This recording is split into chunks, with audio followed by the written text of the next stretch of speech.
I shall now make a statement in my capacity as the representative of Pakistan. I would like to join colleagues in thanking Under Secretary General Fletcher and Executive Director Russell for the compelling briefings. We appreciate and support your work. Certainly, to properly describe the situation was beyond vocabulary.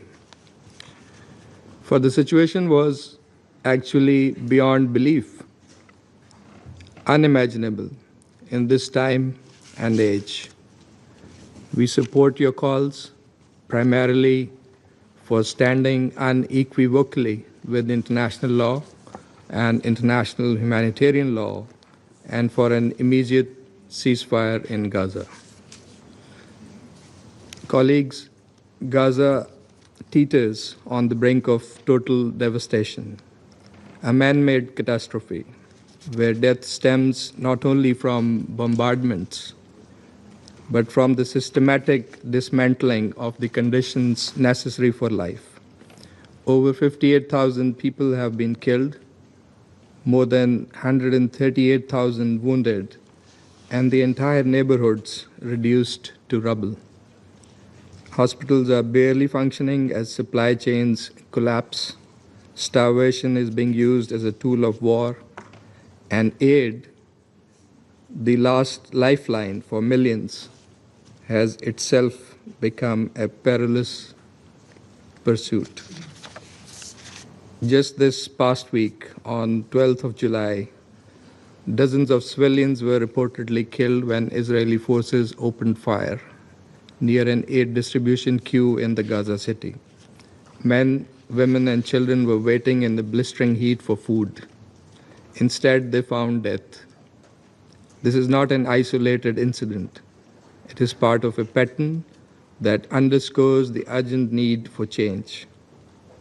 On another sweltering July morning, 7-month-old Salam lay motionless in her mother's trembling arms, her tiny ribs protruding like fragile twigs beneath skin drawn thin by hunger, her sunken eyes too weak to cry, flickered faintly as UNRWA health workers rushed to assist her at a bomb-damaged clinic.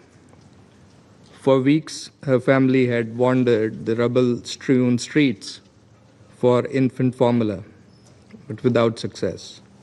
Aid distribution points had none.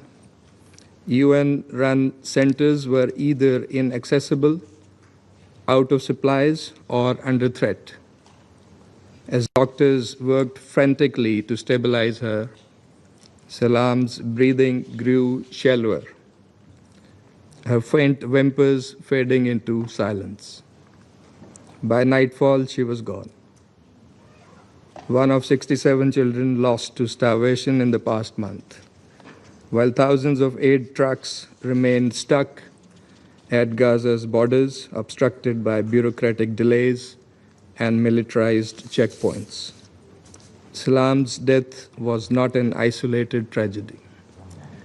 It was the unfortunate yet foreseeable result of a system that has allowed hunger to become a weapon of war, a reality so grotesque that experienced medics are now grappling with the levels of malnutrition they once only saw in textbooks. Colleagues, I wish to highlight 5 urgent points here. First, the current aid mechanism is clearly failing those it claims to serve. According to the UN Human Rights Office, 798 aid-related killings have occurred since late May. 615 of them at or near distribution sites. The UN-coordinated system of more than 400 well-networked distribution points has been dismantled. In its place, a heavily restricted system under the GHF now operates with just a handful of designated aid sites. This forces desperate civilians to traverse active combat zones in search of basic necessities. While some aid has trickled into Gaza, the volume is vastly inadequate. Its implementation is flawed, and it falls far short of the standards demanded by international humanitarian law. Most gravely, the system has morphed into a death trap.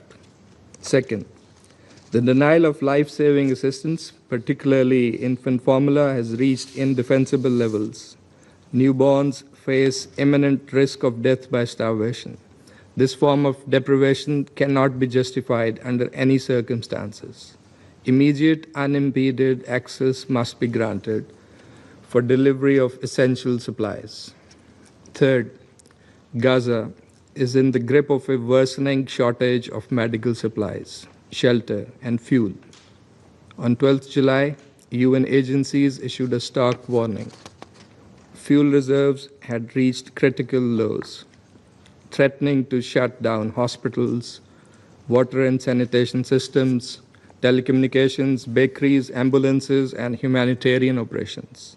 For a population of 2.1 million, this is a catastrophic tipping point. Fuel, medical aid, and shelter materials must be allowed without delay. Fourth, the current aid mechanism sets a dangerous precedent. Replacing neutral UN-led humanitarian operations with a militarized, selectively coordinated structure undermines the neutrality and impartiality that are cornerstones of humanitarian law. The consequences will reverberate beyond Gaza, endangering civilian protection in future conflicts. Fifth, and most critically, this catastrophe is not inevitable. It is the result of deliberate choices, policies, and actions of Israel, the occupying power. It can and must be reversed. The international community must act without delay. The objectives are clear and widely shared: an immediate, unconditional, and permanent ceasefire. And we appreciate the efforts that are underway to achieve that. The lifting of the blockade and restoration of full, unhindered, and impartial humanitarian access in accordance with international humanitarian law through the UN system, including UNRWA, the release of hostages and Palestinian prisoners, the unambiguous rejection of all illegal policies and actions of the occupying power, including settlement activity, any forcible displacement of Palestinians from their lands, and finally, and most fundamentally, addressing the root cause of this crisis, the prolonged Israeli occupation and the denial of Palestinian rights. A just and lasting peace in the Middle East requires realization of the two-state solution with an independent, sovereign, and contiguous Palestinian state based on pre-1967 borders with Al-Quds, Al-Sharif as its capital. In this regard, we look forward to the high-level conference later this month to be co-chaired by France and Saudi Arabia, and hope that it will yield concrete outcomes.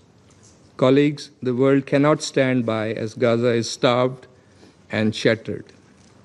Let us not grow numb to the daily toll of lives. It is not just another headline, another ticker on our screens, another statistic. Behind each number is a life, a person with a story, a dream extinguished, a family torn apart. History will judge us anyways, but let us be judged by our actions on the side of humanity and international law, and not by silence and passivity. Thank you.